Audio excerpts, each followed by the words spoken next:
All right. Hooking into YouTube. And we're live. Hooray! Hello, world. I can almost see us live. Almost. In a moment. There we go. Mm-hmm. I can see it. All right. Oh, I should probably get the music set up, shouldn't I? It plays a little bit better when everybody can hear it. A little bit. Mm-hmm. All right. Cue the music.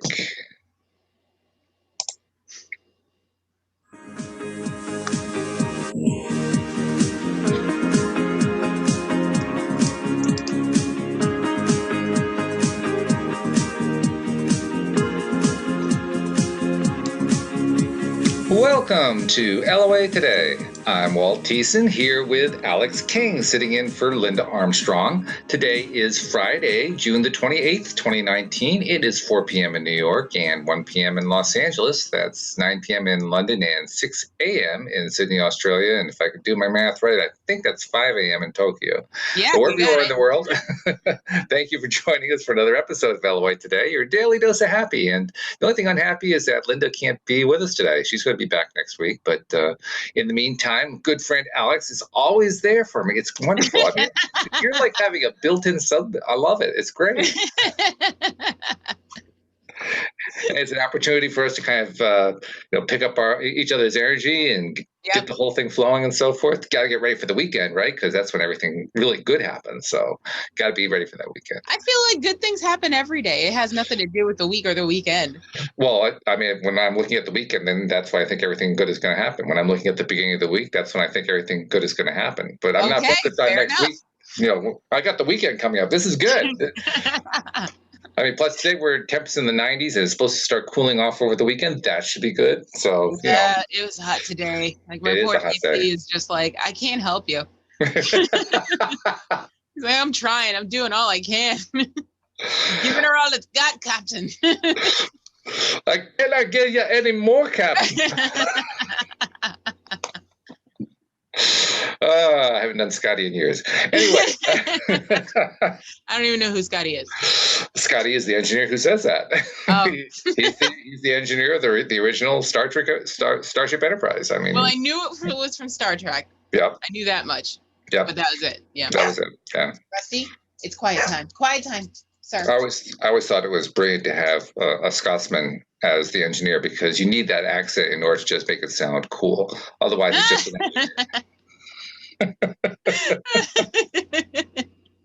he was great. Whenever he would, the ship was in trouble and he was trying to make some sort of emergency repair to the warp drive or something like that. You could see the panic on his face. I'm working as hard as I can, Captain.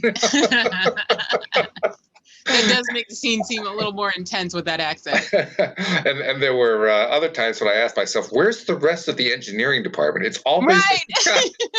It's just Scotty. I guess the Enterprise was a little bit smaller then. Yeah. Oh, man. Oh, those are the days. I do have to admit, though, I was a Trekkie for a while. I mean, I wasn't the kind who, went to the conventions and wore the costumes and so forth. But, I mean, because for its day, and this is the 1960s, for its day, it was really advanced. I mean, there was nothing else like it on TV. Nothing at all. It was, that wasn't even close. Listen, it's 2019 and I still don't have a flying car. I know. Or a microwave that can cook a whole chicken in 1 second. So you know what bothers me? They actually did figure out flying cars by the 1980s, but we still don't have them. Right. Well, look at the traffic now. Can you imagine traffic in the air? You're going to have car accident in the air. You're going to have people falling like a really long time and then dying that way. Like, no, we have enough problems with bridges. I think we're good.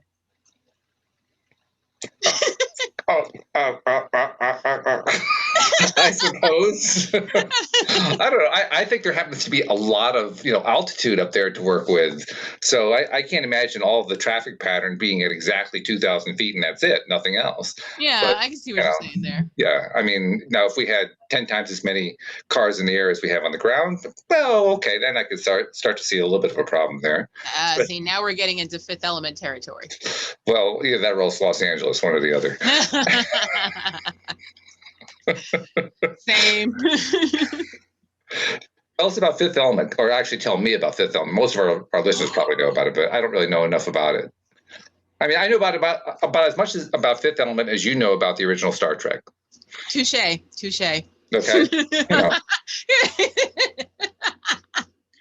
Okay, so Fifth Element is like the best sci-fi movie I've ever seen. Okay. And and it basically is about the other aliens from another planet that have the key to protecting Earth from this impending doom 3,000 years in the future. Okay. Mm-hmm. Well, far-sighted, I have to say. Yeah, and so these aliens, give us a gift, and there's like certain people. It's kind of like the Masons. So like the Masons are in charge of this huge secret that carries on through those 3,000 years, and they're in charge of when the time comes, they have to have the key, and the key turns out to be the most advanced, perfect person in the world that's supposed to inherit all this power, and she's a woman, and everybody's shocked. They're like, oh, what? You mean after 3,000 years, we still haven't got to the point where we're okay with women having power? Wow. Well, I don't think they were expecting her to be human, first of all. Well, she's not, but like every piece of her DNA is perfect. So they're like, she's so advanced, it's insane. And then the fact that she's beautiful, and the fact that she's of course she is. So yeah, duh. I mean, you don't write a movie like that and make her, the ugliest person around, because that's not the way it's done with women. No. Yeah, she can't be average. No. And so it's basically it's a thriller. It's also a comedy, and it's also a love story. So it's really good. Yeah. Okay. You would definitely like it. I think you would like it. I'll have to check that out sometime. Yeah. That it'll be nice to actually to have a movie that's a relatively modern movie that I can put in with my collection of 10 others from the last 25 years that I actually enjoy. Yeah, this movie is timeless. I think it came out in like the early 2000s, maybe in the 90s, and it still holds up to this day. Oh, that's good. That's good. Mm-hmm. Okay. Yeah, I'll have to check it out. Yeah. So, and I see that now this is our most loyal live stream listener. Jeffrey has tuned in, and Jeffrey. Hi, Jeffrey. Jeffrey came close to being in our cast. He made it to the first round. Oh. Yeah, he made it through the first round. He had he got past the first cut, put it that way, which is pretty good. Now, there are a lot of people who make that. Who did he audition for? I think he just kind of generally auditioned. I don't think he auditioned for a specific character. He said, hey, if you got a character, give it to me, that kind of thing. Yeah. But good to see you, Jeffrey. Sorry, Jeffrey. No, he did well. He did well. He did all right, but not. Yeah. There's just people better than you. It's okay. It happens. No, they aren't better than him. They're just like he said. He's not a trained actor. He hasn't had. It's not like I shouldn't say that. He has not turned it into a career like other people have. Gotcha. When you're up against people who are trying to be professional and trying to make it their everyday life, that's tough. That's true. Tough competition. Mm-hmm. And we know that because we looked at what was it, nearly 500 people. Oh, don't even remind me. I'm glad we got our cast right, and we got a good one. At least, but that's just for the pilot. Like we still have other characters and other episodes to do, and so we got to go through not the whole process again, but thank God, a good chunk of it. Yeah. Yeah. At least we have a good pool to draw from now for the future characters, which is really, really good. Yeah. Yeah. And I don't know if you saw, I've been trying to collect people who have been expressing an ability to do impressions, because we have that one scene that we can't talk about because we don't want to do a spoiler, but a really cool scene with celebrity voices. And you got my text about how they finally posted the ad on the Facebook page. I was yes. So people are not. You were absolutely right about people not following directions. Isn't it crazy? So they're trying to apply via comment. And I'm like, and it says right there, please send your MP3 to. You almost have to put it right at the top before you say anything else, and then they'll still skip it. They will. Oh God. I'm like, what do you? And so the first comment, I just wrote it automatically. I was like, okay, well, send an MP3 with all your voices to, casting@loatoday.net. And then I look up and I was like, but it's right there. Mm-hmm. What happened? Mm-hmm. I remember when I was in school, probably 8th or 9th grade, something like that. Mm-hmm. Had a teacher who, let's see, what did this person teach? I think it was an English teacher. Mm-hmm. But she gave us a test. Mm-hmm. And it was a long, long test. It had 40, 50 questions on it. Mm-hmm. And the first few questions were, kind of normal questions. And then the questions started getting really weird. Mm-hmm. Like, stand and sing the national anthem. Okay. Or, go swap your paper with your neighbor next to you. Uh-huh. Like, what on earth? Now, I was actually one of the few who would stop and read through to see what was there. And I said, wait a minute, something's weird here. So I started reading. I bet I know how this ends. And it says, skip to the last question and do that one first. And if you go down and you skip to the last question, it says, thank you for taking the test. You're done. Yeah. It was a test to see if you could follow directions. Yes. And it was great because you have kids who very haltingly and, terrifiedly stand up and start singing the national anthem. Oh, that must be what teachers live for. Oh, my God. It was great. Yeah. So that was one test I was very pleased to have passed because I didn't have to embarrass myself in class. Yeah.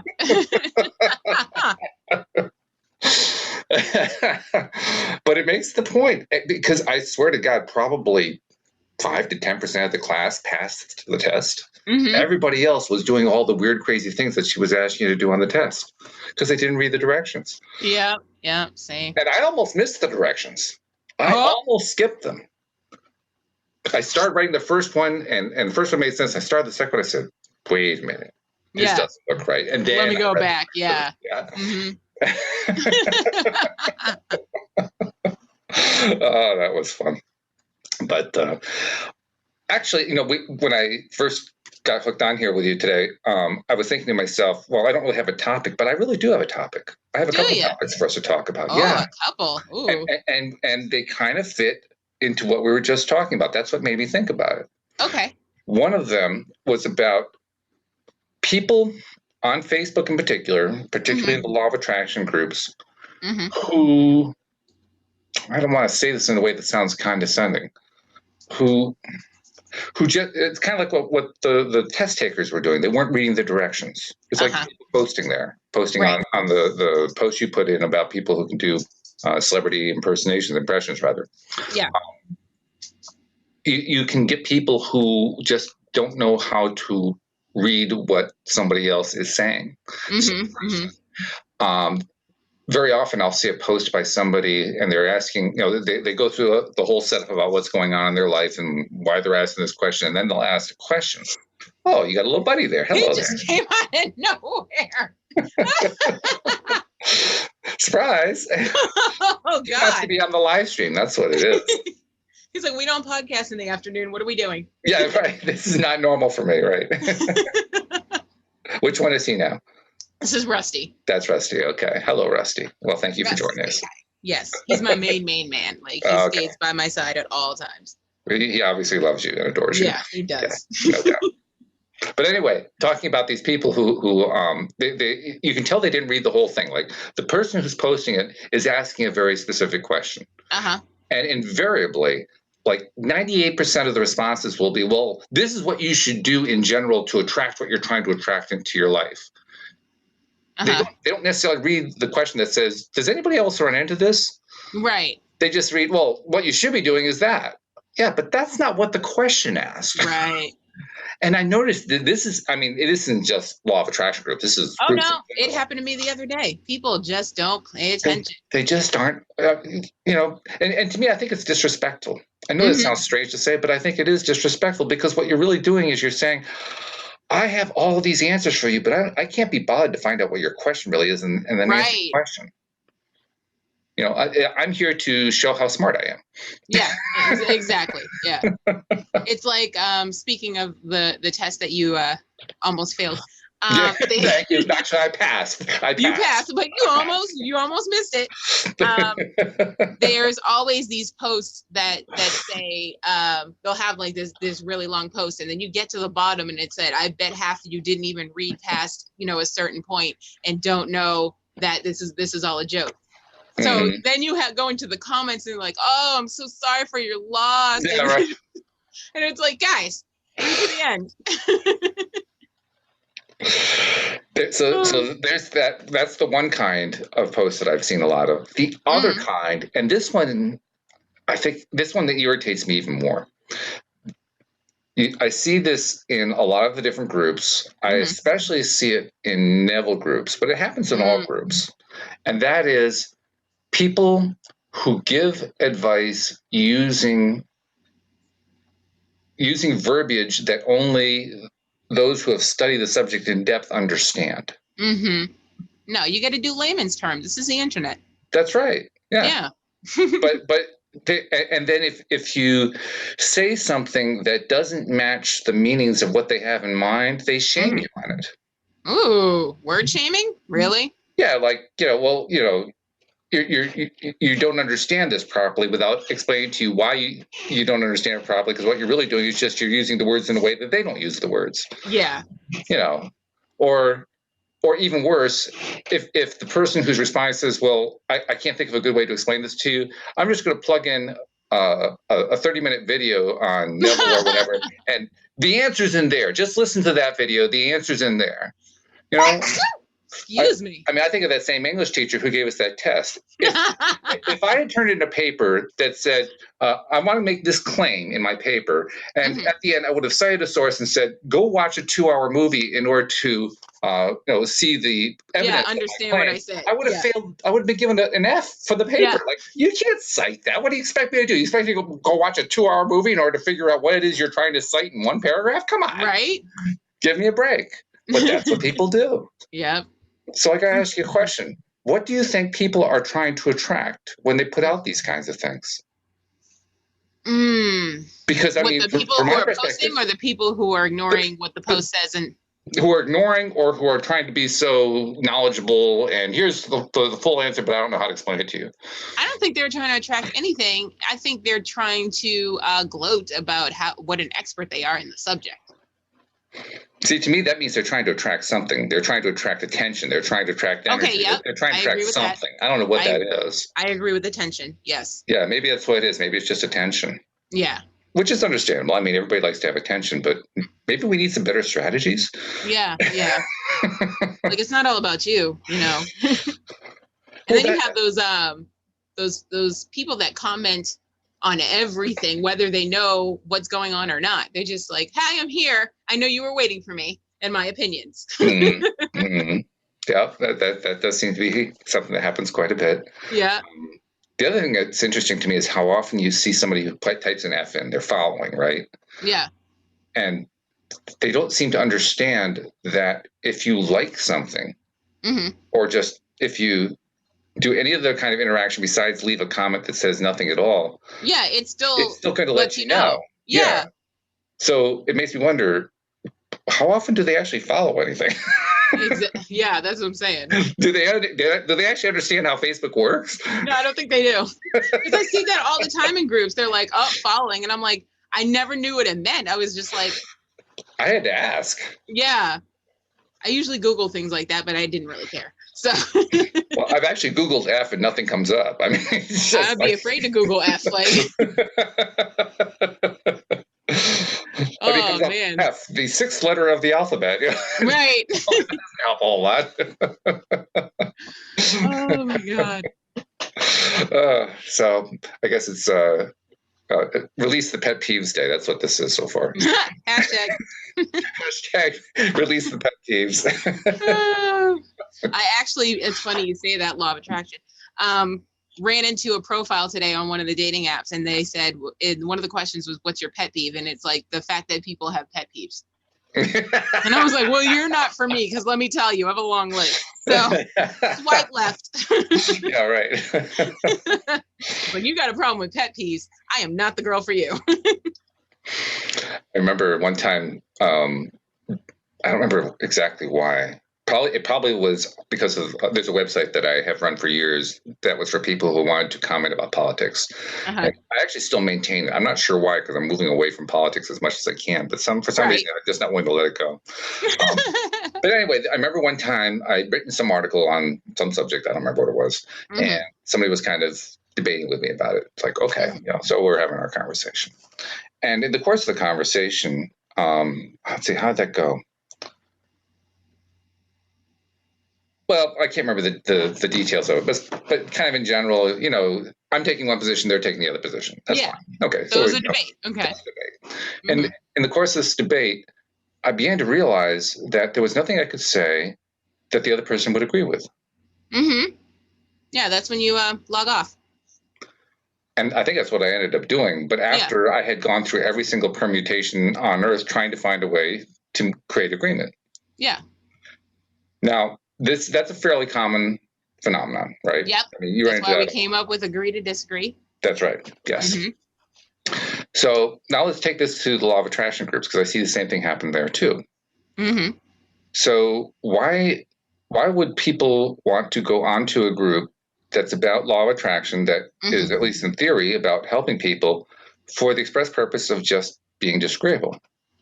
Disagreeing with everything. Now, and I say that I often disagree with what people say, but I also try to find ways to agree. Yeah, yeah.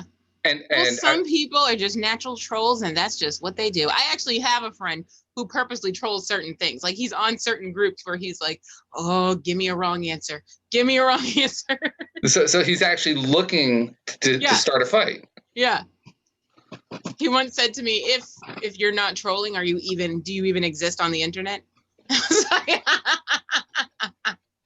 Okay, that's one way to okay. This kind of falls into the category of having a life, I believe. That's the thing. He has a life. I don't know how he has time to make all these comments. So, see, you can see why I'm confused here. Yes, I'm also confused with you. You have a life. Why are you wasting your time on this? You've got nothing better to do than that. They just looking for that one person to like their comment and then start a snowball. The only thing I can think is it's about taking energy. It's about, you don't know how to connect your own energy, so you're trying to steal somebody else's energy. That's the only thing I can think of. Because why would you want to troll? Yeah. Why would you want to do it? I've never really gotten that. Yeah, me neither. I don't see the joy in it. And I guess it depends on how you define trolling. I mean, true. I've certainly, read a news article and gone to see what the comments were. The comments are the best part. They often are. Oh, they're the wackiest part, Now, does that qualify as trolling? I mean, I'm not really looking to start a fight. No. I'm just looking to see what the comments are, just to see if there's anything kind of wacky. I'm a sports fan, so I'll often do that with a sports blog. And usually I'm actually, you know what happens? I'm just realizing it. Most often I'm looking at the comments after I read the blog piece and I thought the blog piece was full of it. So I want to see if anybody else thought it was full of it. Right.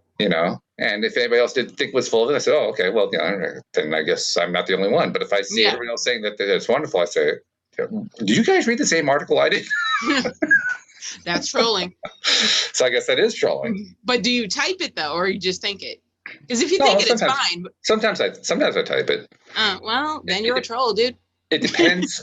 Well, here's the thing. When is it trolling? Is it trolling if you read something and the evaluation of what they're writing about is pretty far out there? Let's put it that way.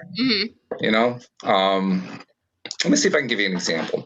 I'm a baseball fan. Okay. Yeah. I read an article that one of the baseball teams that they were writing about, they were proposing that this recent trade that they had made was a bad trade, and the reasons they gave made no sense at all.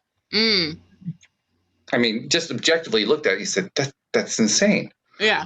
And everybody was agreeing with it. So was I trolling to say, I'm sorry, but that doesn't make any sense? No. Actual trolling is when you take someone else in the comment and pick out what they said and then start making fun of them and what they said. So you must be the dumbest person on the planet if you believe this, stuff like that. That's trolling. Yeah, and I don't ever like to do that because that's just personal attacks. Exactly.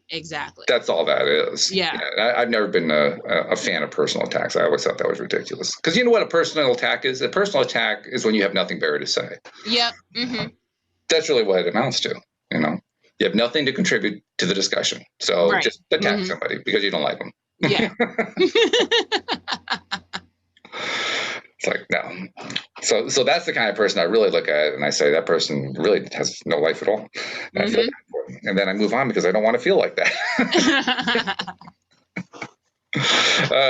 Okay. Well, enough of that. Something else I wanted to talk about. This is actually a little bit more serious, a little bit more appropriate for law of attraction. Mm-hmm. I was dealing with something, and I don't want to get into what it is because it's not an issue I want to bring out on the air. But I was dealing with an issue that was getting to me. Mm-hmm. It was really getting to me a lot. Oh. And you and I have talked about some things that have happened in our lives lately that you were telling me some stories about stuff that was really getting to you. And so you know what this is like. It gets to the point where the thing gets to you so badly. Maybe it's another person.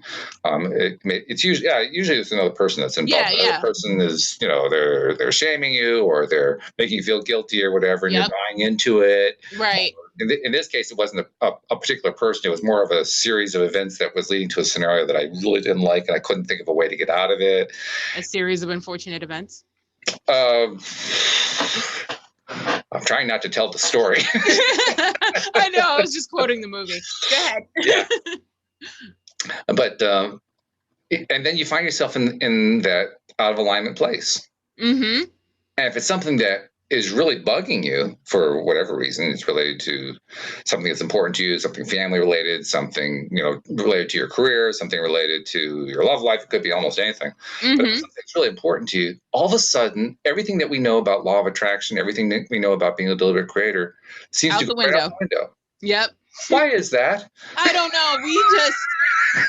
It's because we go with our instincts first. So it's like initial reaction is just, oh my God, I can't deal with this. And then you step back or someone brings you off the ledge and then you're like, wait a minute. Mm-hmm. I'm bigger than this. I can handle this. It's not that serious. Yeah.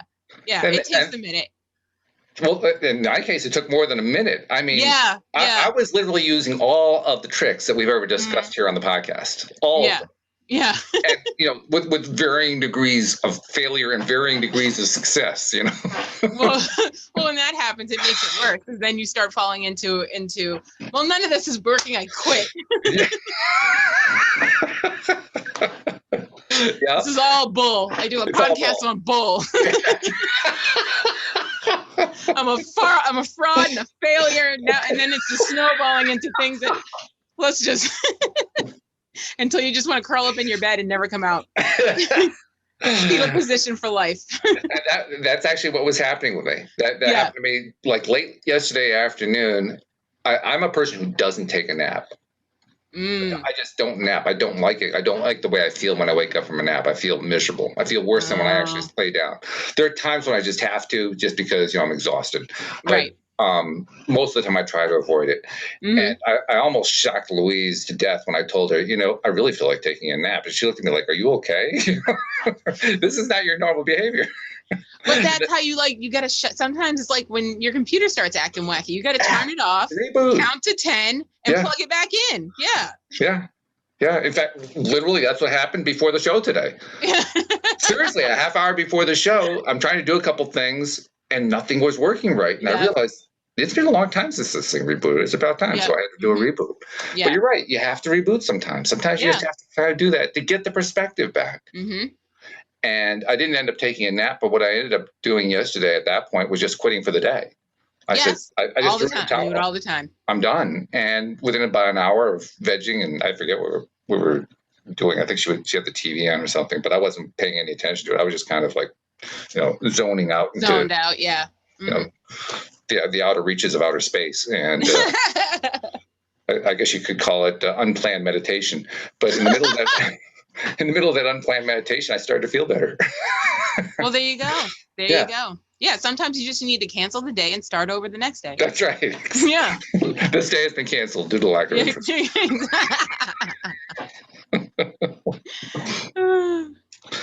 So yeah, it's a challenging thing to be a conscious creator. It's challenging to especially when you talk about it a lot, because you feel like, I mean, I don't know about you, I feel like I should be an expert on this.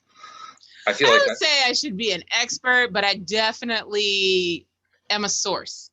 Yeah, sure. Because we talk about it, right? Yeah, yeah. And I talk about it with some really smart people. And we have some really smart followers who give us some good stuff too. You know, so I feel like I should really know this stuff. So why is it that every once in a while I fall into that trap? I don't understand. Because that's how we're designed. I guess that's what it is. Yeah. The only good thing I can say, well, it's not the only good thing. The one good thing I can think of to say out of that is I've gotten a lot faster of getting out of the trap. Well, that's good. That's good. There was a time where I'd be in there like weeks at a time. Now I can break it in an hour or two at the most, maybe a few minutes in most cases, you know. Well, that's excellent. That's definitely an improvement. Yeah. Because I think as a human race, we automatically default to pity party mode. No kidding. And then, you know, we just, like I was saying earlier, it just snowballs, and then things that happened like a year ago, it's like, and then that happened. And then, this is just the worst year ever. Canceling, starting over in 2020. That's right. Turn off the world. I got to get off. Yeah, That's what the feeling is. Yeah. But I guess that's the sign of having done work on yourself. You've gotten to the point where you can snap out of it quicker. Yeah. And that's a good thing. Yeah. That's a very good thing. It's a sign of growth. I mean, because I remember early on, and by early on, I mean like within the first couple of years after seeing The Secret and then discovering Abraham Hicks and so on and so forth. I remember wondering if I was ever going to get to the point where I would have good things happen and where I would be able to manifest things, because I was having what felt like failure after failure. Actually, it turned out I was an expert at it. I just didn't realize it. Well, you know, I mean, that's true. We're all deliberate creators. It's just once you become aware of that fact, it's a whole different ballgame. Yeah. It's like, oh, what? I've been controlling my life this entire time. What have I been doing? You know what the other thing was that really made a difference for me was recognizing that we manifest everything in our lives and what that implies. Yes. So an example of that is, and this is one of the few Facebook posts I actually looked at today and replied to. It was somebody who posted, what was it? Something like, there's this man in her life who won't listen to her. No, won't communicate with her. He's uncommunicative. Okay. What can you do about that? And I really didn't have a whole lot of time to put into it, so I just gave the blunt, obvious answer, which is, well, have you tried talking to her directly and say, you know, I need you to communicate more, and you know, and explain why you want to communicate more, and ask him if he'll do that. Right. Because it occurred to me, there's a very good chance that never happened. Yeah, I agree. Right? You know, she's like automatically like, okay, how can I change this? Yeah, like, how can I attract a change? Yeah. Well, guess what? Going the direct approach is a form of manifesting. It's funny that you say that. I saw something on the Law of Attraction page, and it was my answer was similar to what you said. So this person asked, how can I become more attractive? And, you know, I just want to look better. So I said, go buy some makeup and Google what a good haircut is for your type of face. And, you know, watch a makeup tutorial and then buy some new clothes. Sometimes, and then I put hashtag, it's just not that hard. Like, people are making it harder than it is because they think this magic genie is supposed to magically make things happen. But it's like, sometimes you got to start the ball rolling. Exactly. And take the simple steps, because it's not that hard. And that's kind of what I was trying to reach for in bringing all this up. Yeah. We kind of forget that if I want a pen, I just have to reach over and pick up a pen. I don't have to turn it into a magic act. Right, exactly. That's what I'm saying. Like, what do you think this is? Like, some of you need to reread the books. Some of you need to watch The Secret again. Like, Did I manifest the pen? Yes, I manifested the pen. Yes, but you also manifested yourself picking up the pen by going over to the table. Absolutely. Yeah. This is all valid manifestation. Yes. Right? Yes. And I think my point is we need to demystify this manifestation stuff. Yes. Yes. It requires some effort. It does. It also requires just recognizing literally we do manifest everything. It doesn't matter whether it was done in a very benign way, in a way that is just very normal that we take for granted. It's still manifesting. Yes. It counts. It all counts. Yes. It doesn't have to be something that the magic genie made it appear out of thin air. Yeah. It can be, you simply went to the store to buy the milk. It can be that simple. Yeah, exactly. How do I manifest milk? Go to the store. And if you want to get yourself back into alignment, there's nothing better than to realize all of the different ways that the universe arranged to have that milk for you to buy in the store. Mm-hmm. Because there had to be a dairy farmer who was willing to actually raise the cows and feed them and collect the milk and figure out a distribution channel to get it to the store. And there had to be a store that was organized by somebody who decided to create a store so that you could have a place to go to buy the milk. And then there had to be somebody who came up with the monetary system that made a pot. I mean, there were all these people who were involved in getting that milk there.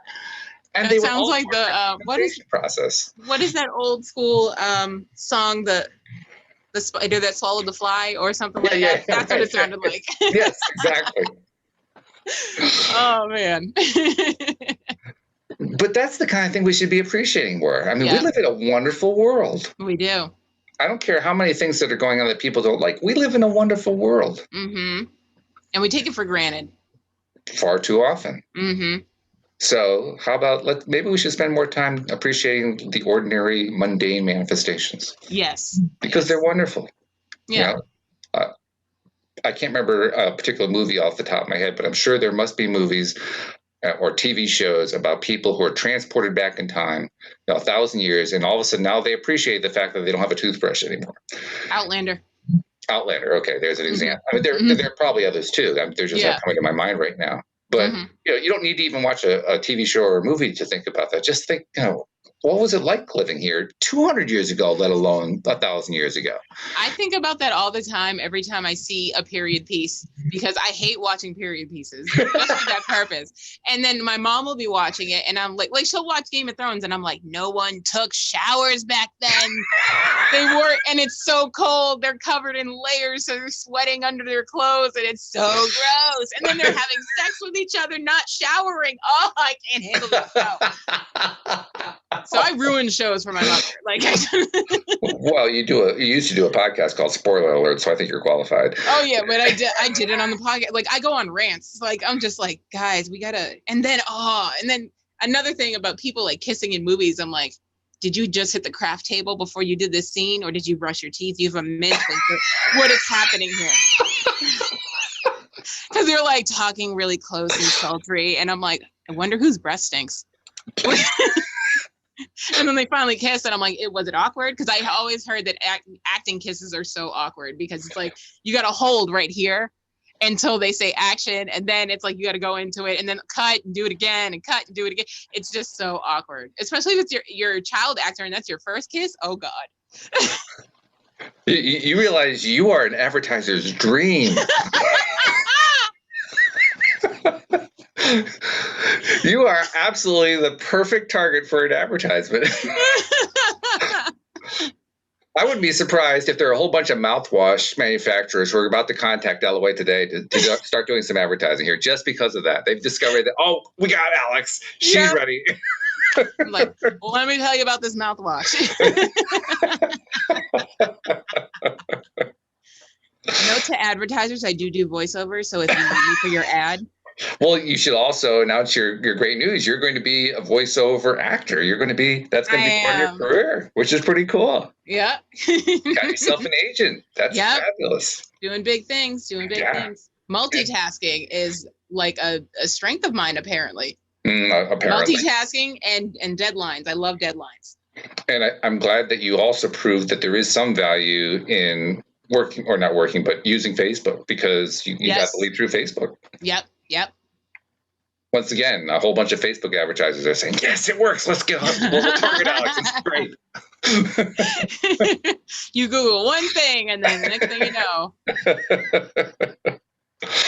But that's great, and the fact that you've become, I mean, you actually haven't been hired yet for a particular project, but you got taken on by the agency, right? Right. Yes. Right, because they liked your voice, or I don't know what they said.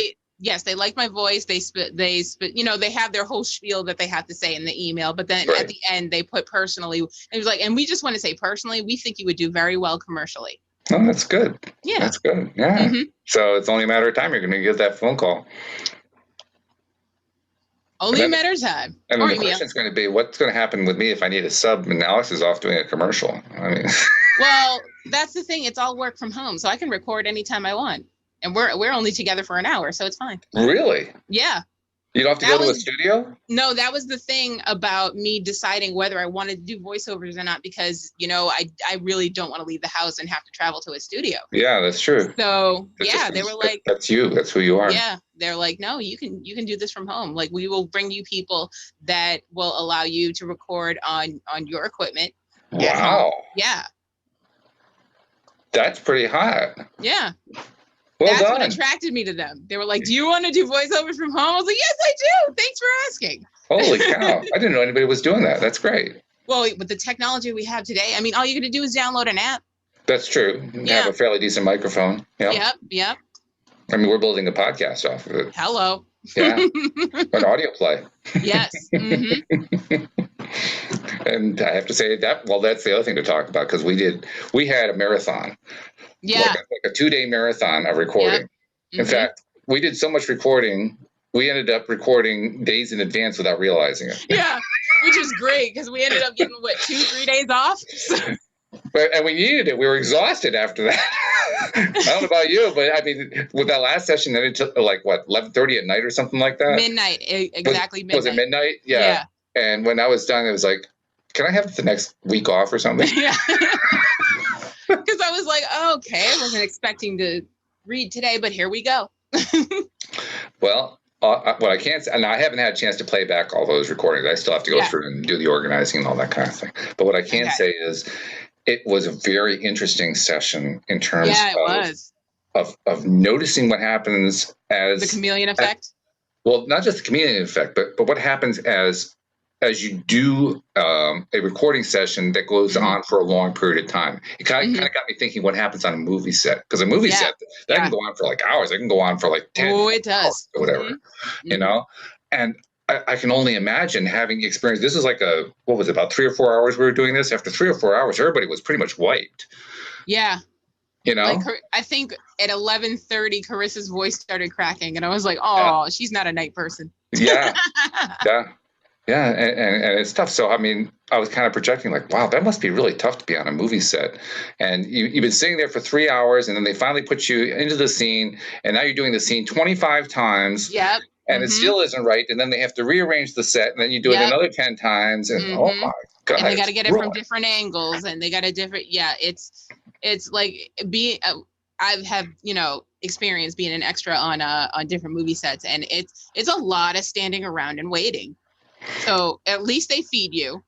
But you end up talking to random people from around the state and making friends and all that stuff, because you're stuck there for 16 to 20 hours doing nothing most of the time, and until they call action. So you get to know new people and eat a lot of interesting food, and sometimes meet the actors. So it's good. Well, I saw one of those, behind the scenes, how it's made kind of programs about the cast of Downton Abbey. And almost to a man, every single one of them said that they hate the dining room scenes. And the reason, of course, is they have to reset it so many times because you don't have to see it comes from every angle. Yeah, you have to see it from every angle, but there can't be a camera in the background, which means you have to do it over and over and over and over and over and over and over. Like, oh my God, that must be insane. Yeah, it is. It really is. Apparently, the ones they like are the ones where they're out on the grounds on a beautiful sunny day. Those are the fun scenes. Yeah, because those are the one shots. You're good. Yeah. Yeah, they don't last long enough, I'm sure, because you're spending most of the time on the dining room scenes. Oh, man. Now, here's a question for you. Answer. If you're an actor. Yes. Or somebody who's in the overall profession. How would you go about using your ability as a law of attraction as a deliberate creator to make the experience more fun? Like I said, get to talking to people about different experiences. Like how did you get here? Like what do you do in real life? Stuff like that. Just make the experience fun. I was doing it with my brother, so we always went to auditions together, and we always got booked for the same movies, so we had each other. But we also, like I said, made friends, and then you end up thanks to Facebook, friends for life. And also it helps in the business because they may have heard of a casting that you didn't hear of. And they're like, hey, just so you know, if you're going to be in the Burlington area, you should come on down. And, that's how you get hooked up. You get plugs. That's cool. That's good. Yeah. Because in that business, you it's who you know. It really is. Well, that's true for almost any business, but yeah, I expect especially true for the entertainment business. Yeah. But I mean, how often have you been an extra in a movie or a TV show? I've never been in a TV show, but I have been in, let me see, 7 movies, I would say. Oh, really? Wow. Yeah. And did they all happen relatively within a short period of time from each other? Yeah, it was like a good 2-3 year run. Did you have fun? Was it enjoyable? Oh, I had a blast. Had a blast. Yeah, because it's like the high school cafeteria, but like for 20 hours. Like that's what it is. Yeah. Endless study hall. Yeah, exactly. One time, I actually accidentally ended up doing hair on a movie because the hair and makeup. It was a wedding scene for this movie called My Best Friend's Girl with Dane Cook. And I always shout that movie out because that's the one movie you can really see me in. Oh, cool. Split second, but Hey, you're still there. Yeah, I'm in there, like swimwear. And so the line wasn't moving fast enough for hair and makeup because it was a wedding scene. Everybody had to have updos, and everybody's supposed to bring their own wardrobe. That's one thing. But hair and makeup wasn't moving fast enough. So I was like, hey, I'm a hairstylist. Do you want me to help? And they were like, well, take this person, show me what you can do. And I'm amazing at updos. So I just, slapped something together, and I was like, bing, bang, you're out. 5 minutes, I'm done. And so I would move the line along. And then someone finally had to tap me on the shoulder. A producer came up and was like, listen, you're not here for this, so we can't technically pay you for it. So if you want to stop, you should stop because you're not getting paid as an extra. I was like, no, I'll help. It doesn't bother me. That's funny. They're basically like, you won't get credit for this. So if you're doing this, for other purposes, you should stop now. I was like, no, I'm doing this to help. It's fine. That's great though. They're willing to say that. I mean, they could have just milked it. Yeah, right. They could have. You were like, we got free labor out of this one. Yeah. But you were enjoying it, and that's really what I was getting to. I mean, how do you get into that best deliberate creator mode? You're basically trying to get into the mode where you're feeling good and enjoying it, and by only doing things that you enjoy. Yeah, exactly. And canceling all the other stuff you don't enjoy. So what you've basically described to us is how to be an extra and have fun at it. Yeah. And don't do it if you're doing it for the claim and fame, because it's not claim or fame situation. There's rarely a chance you're going to meet these actors and actresses. That's another thing. When people are like, oh my God, Ryan Reynolds is in town, I got to get on this movie. Listen, he doesn't have time to shake hands with all 300 of you. No. So calm down. You're going to see him out of the corner of your eye. He's going from his trailer to the camera. Like, it doesn't happen. So don't be obnoxious. And it's disrespectful. Like, it's part of the rules. Like, as an extra, you're not supposed to, talk to the actors. If they talk to you, you're supposed to talk back. But you don't go, hey, can I get your autograph? Like, we're in the middle of a scene. What are you doing? Right. Be professional. I've seen people get kicked off a set. It's hilarious. Well, it's funny you should say that. There was a film that came out back in the 1970s starring Robert Redford and Barbara Streisand called The Way We Were. And part of it was filmed 6 blocks from where I grew up. I grew up near Union College in Schenectady, New York, and they used the grounds. I love that word, Schenectady. I know, it's a great name. But they used the grounds of the college for the college scenes in the movie. And I remember everybody in the neighborhood wanted to go down to see the movie set. We couldn't get anywhere near it. Right. The security was so good. I mean, if you look through the fence, you could kind of see a couple of people milling around. That's about the closest you could get. Yep. Exactly. And the security is so tight, and they got barriers and fences, and they know what they're doing. Oh, You're yeah. not getting in. No, not happening. So. And then there's people who like think they can beat the system, and they're like, oh, I'm just going to go down there and they're going to put me in the movie. No. Do you know how long us actual actors were standing in line to get into this movie? No. Hard work. And we, to do the things that we get to do. So you don't just get to, it's not like that. It's not a movie. I mean, it is, but it isn't. That's a they're not just going to look out in the crowd and go, you know? Yeah. There's probably going to be somebody who's an actor out there who's going to say, yeah, but how can I attract that? How can I attract them noticing me? Well, it's again, taking simple steps. So Google what it takes to be an actor in your area. Do you have to go to class? Do you want to be an extra? There are, like, for instance, I'm signed up for certain websites that do casting, public casting. So they let you know when there's shooting a movie in your area, if you're going to be fit for it, and can you come?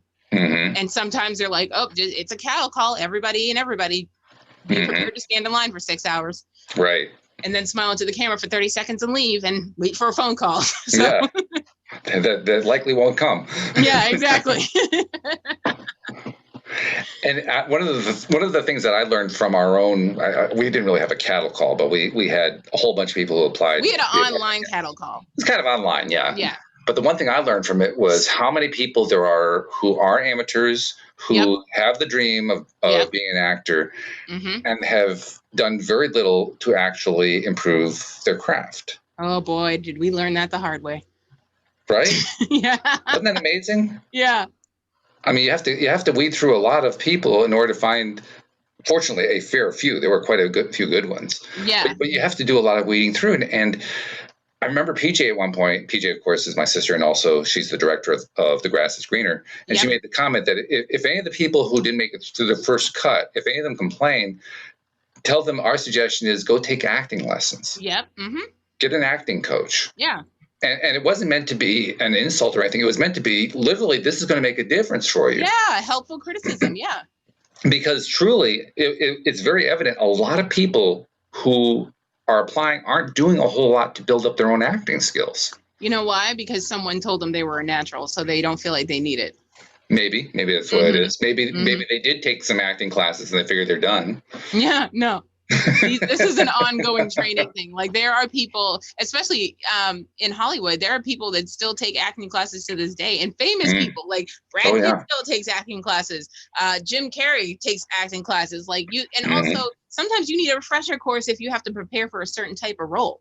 So you're always being educated, always. Yeah. Yeah, and that's going to be like any career. If you really are serious about doing the career, you're serious about doing the career. You do whatever it takes to learn to be good at it. Yep.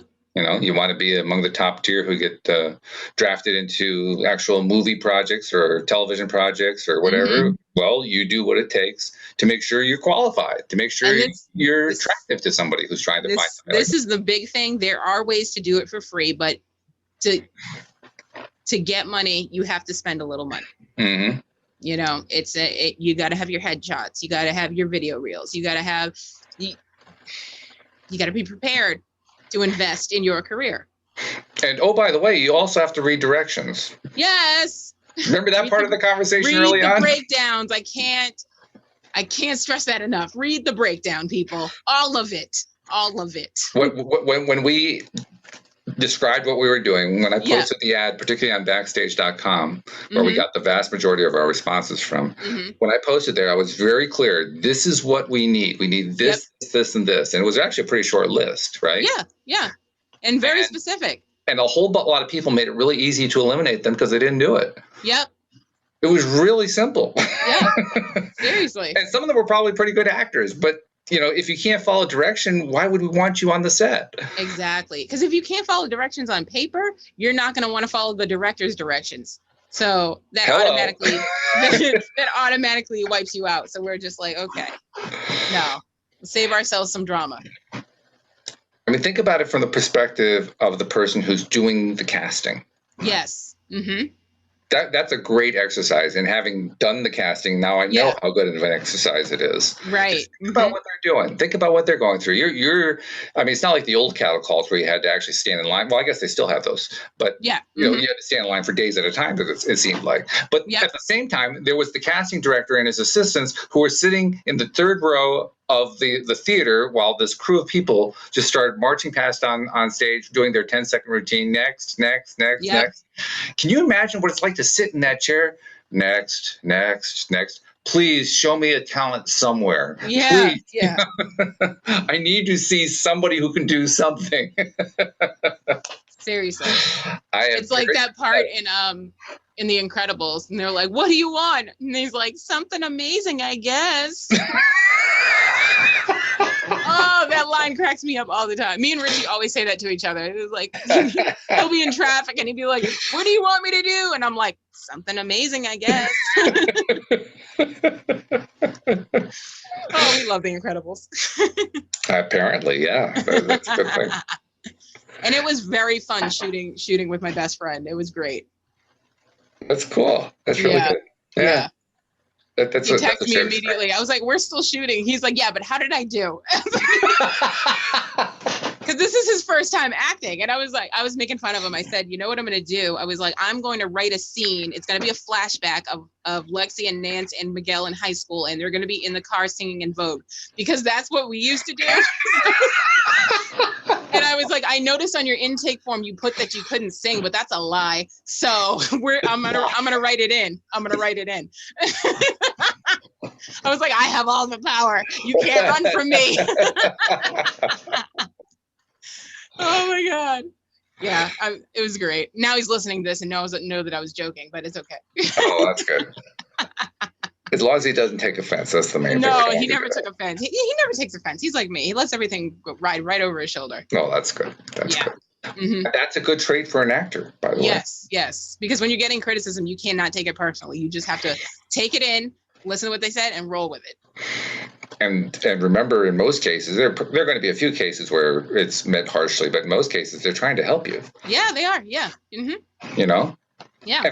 And by the way, they're trying to help you for their own interests. Right. They're helping you help them create their vision. Yeah. Mm-hmm.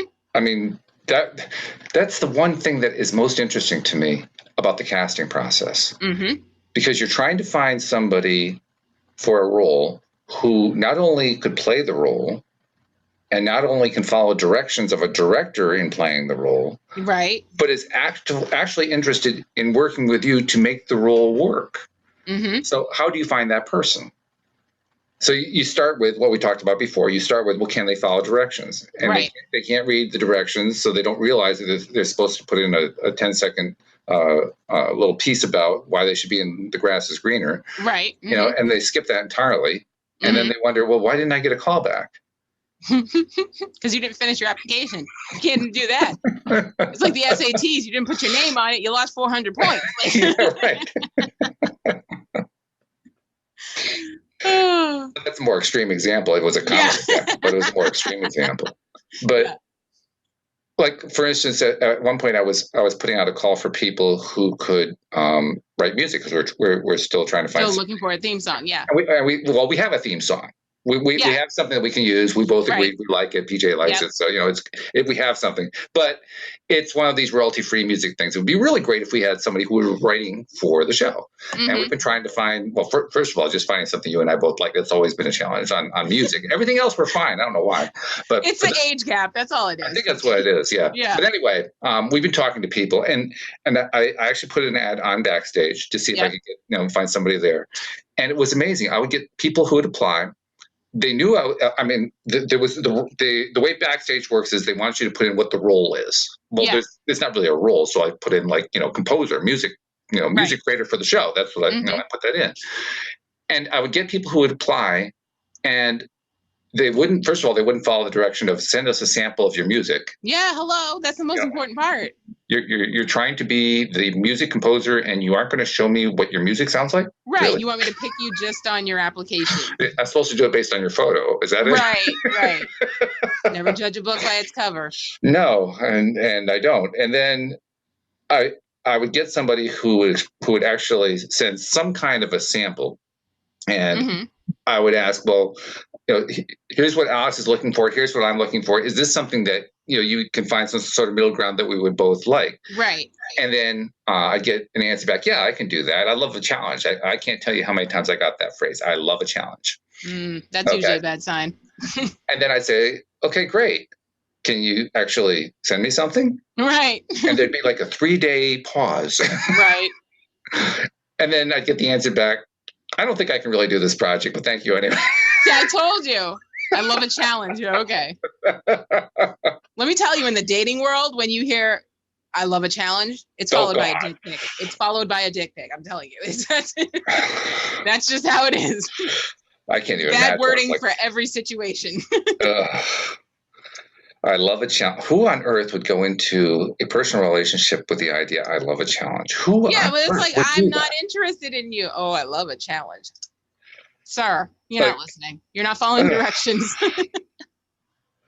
Next. I'm directing you to the friend zone. You need to follow the arrows. I wouldn't give them that. You're giving them the friend zone? I'd give them. Not always. Not if their personality's cool, sure. But most of the time I'm like, delete. I think you're being very generous myself. No, not even, because some people I have reported to the admins, like no. And I'll send the screenshot of the dick pic and go, no, he's got to go. I mean, I wouldn't even wait for the possibility of a dick pic. For me, as soon as I see the words "I love a challenge," next. Yeah, that sounds very stalkery and yeah. I don't care what's going to come after that. It doesn't matter. It's like, why would I want to be with somebody who wants to treat me like a challenge? Yeah. That's somebody who's trying to change me. What's the point of that? Like, I don't have a submissive personality, and you see that as a challenge? Okay. All right. 50 Shades of Grey. Calm down. Yeah, right. No kidding. I've never watched the movie. I have no interest in watching the movie, but I know enough about it. Like 20 minutes of it, and I was like, I'm over it. I didn't read the books.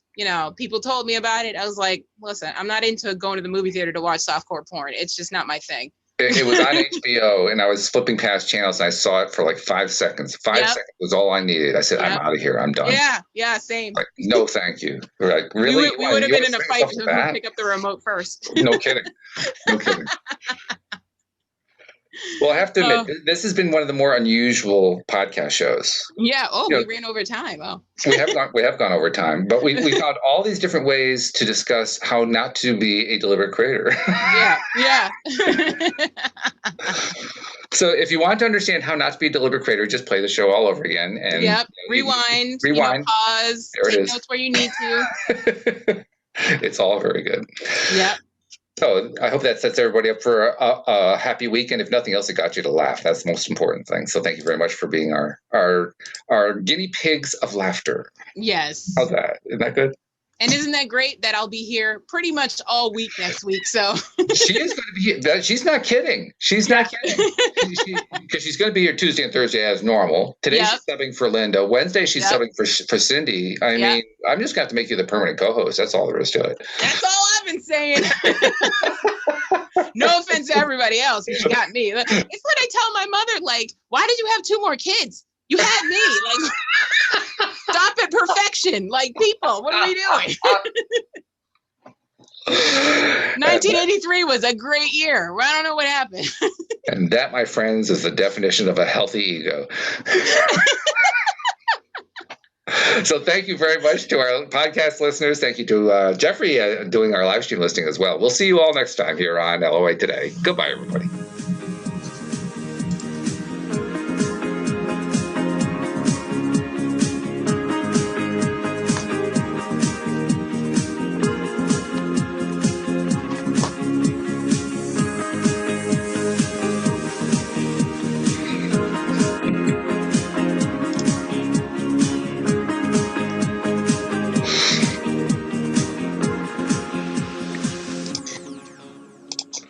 All right.